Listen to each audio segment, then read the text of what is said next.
स्वागत है दोस्तों आपका YouTube channel the amazing India. Ujjain बाबा महाकाल का स्थान कई मायनों में अनूठा ही है।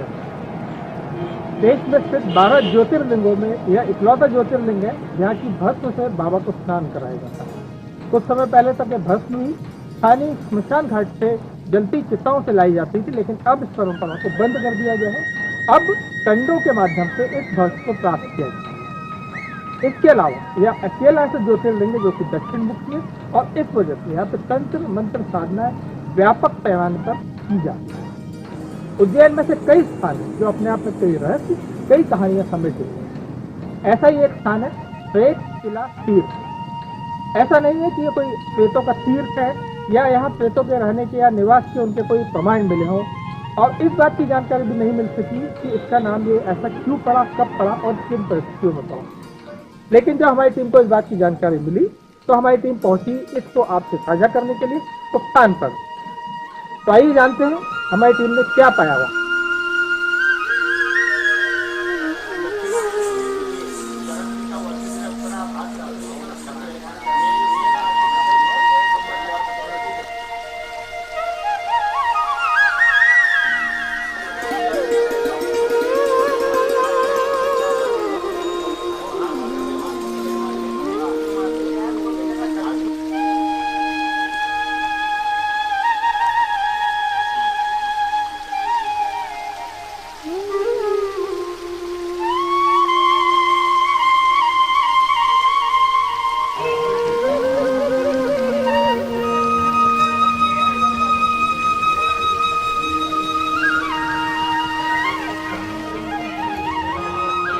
शिप्रा के तट पर स्थित यह शांत और पावन स्थान। हमारी टीम जब यहाँ पहुंची तो हमने पाया बड़े पैमाने पर लोग यहाँ पर अपने पूर्वजों को प्रेत बाधा से मुक्त करने के लिए आए हुए। चारों तरफ मंत्रों का उच्चारण हो रहा था और इस मुद्दे पर हमने बात की यहाँ के प्रतिष्ठित पंडित श्री राजेश जी से।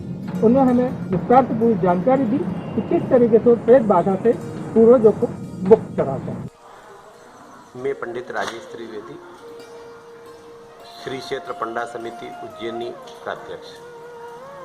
हम लोग सिद्धवट घाट क्षेत्र पर हैं जो उज्जैन अवंतिका नगरी के अंदर है, और इस घाट को प्रेतशिला तीर्थ के रूप में जाना जाता है। प्रेतशिला तीर्थ के रूप में जाना जाता है। प्रेतशिला तीर्थ के रूप में जाना जाता है।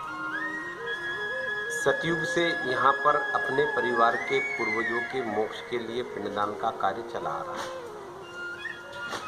सबसे पहली बात तो ये कि हम जो पिंडदान का कार्य करते हैं क्यों करते हैं और इसका क्या महत्व है।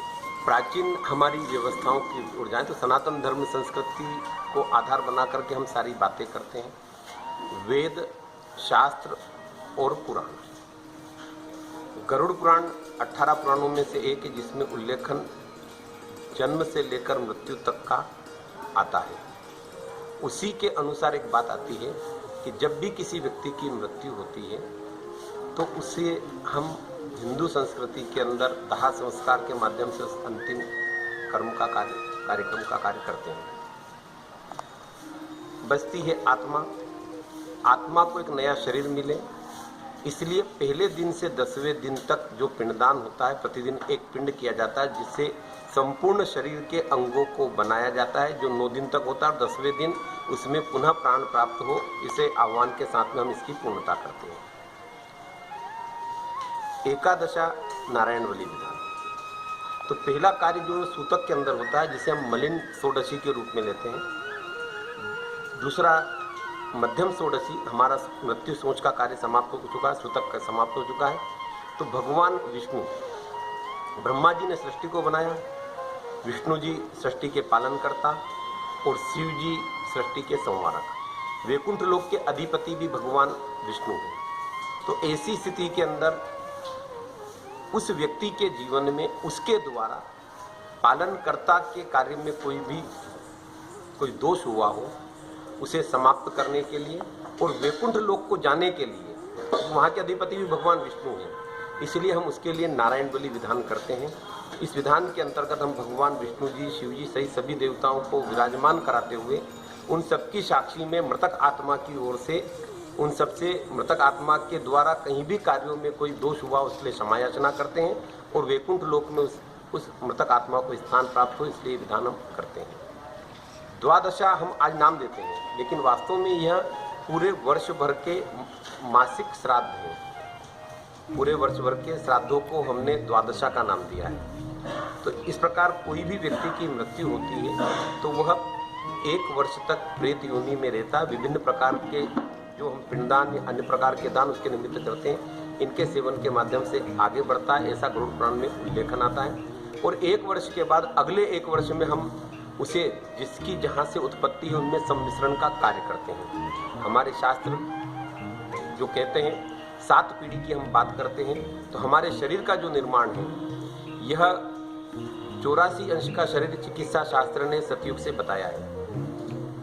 हर व्यक्ति पिछले जन्म के 28 अंश सांप लाता है, 1/3 को सांप लाता है, तीसरा हिस्सा सांप लाता है। माता पिता से 24, दादा दादी से 16, परदादा परदादी से 10, वृद्ध परदादा परदादी से 5, ऊपर के पूर्वजों से 1 अंश की प्राप्ति होती है। इस प्रकार हमारे संपूर्ण शरीर का निर्माण होता है।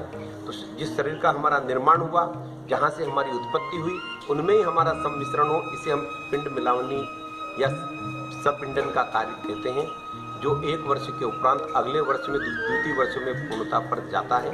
इस प्रकार से वह प्राणी जहाँ से आया उनमें सम्मिश्रित हुआ।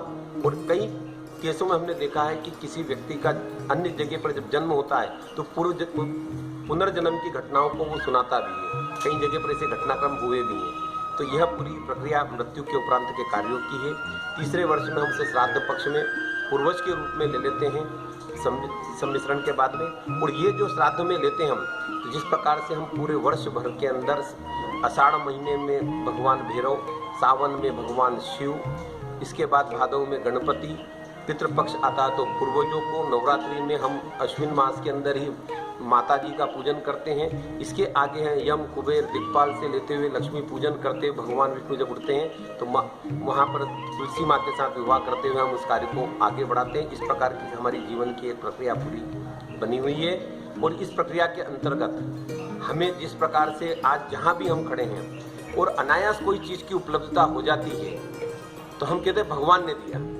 नहीं, वास्तविकता में इसके देने के पीछे हमारा भाग्य के साथ साथ हम जिस परिवार में थे उस परिवार के लोग जिस रूप में भी हमें याद करते हुए कोई चीज़ अर्पित करते हैं कामना के साथ में कि हमारे पूर्वज तक पहुँचे, तो वह चीज़ हमारी कामना के हिसाब से हमको भी प्राप्त होती है और हमसे हमारे मुख से अच्छा निकलता है। तो हमारे उन परिवार के लोगों को जिस परिवार में पूर्व में हम थे उन तक भी आशीर्वाद के रूप में पहुँचती है।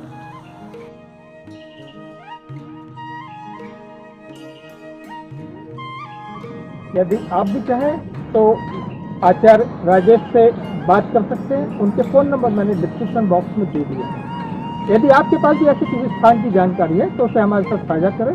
हमारी टीम वहाँ पहुँचकर उसकी भी पड़ताल करने की कोशिश करेगी। उज्जैन आप आसानी से सड़क मार्ग से और रेल मार्ग से पहुँच सकते हैं। भोपाल से उज्जैन की दूरी लगभग 192 किलोमीटर से, जबकि इंदौर से यह केवल 52 किलोमीटर है। तो दोस्तों, यकीनन आपको वीडियो काफ़ी पसंद आया होगा। इसे लाइक करें, सब्सक्राइब करें, शेयर करें और बेल आइकन दबाना ना भूलें ताकि जब भी कोई नया वीडियो आए तो आपको इसकी जानकारी मिल सके। तो दोस्तों, आज के वीडियो में इतना ही। अगले वीडियो तक के लिए नमस्कार।